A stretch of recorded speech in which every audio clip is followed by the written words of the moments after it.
Meet Eugene Silinda, a businessman counting R4.3m hard cash.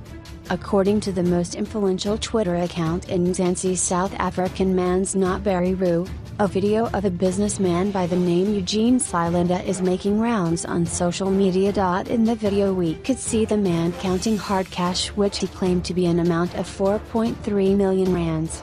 It had been reported that the man is doing tenders with government.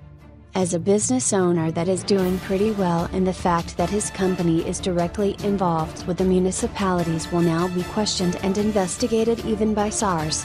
We expect people like Eugene Silinda to know better about what he had done, because now he will be a good target for criminals, and I hope he doesn't curse the day he posted the video.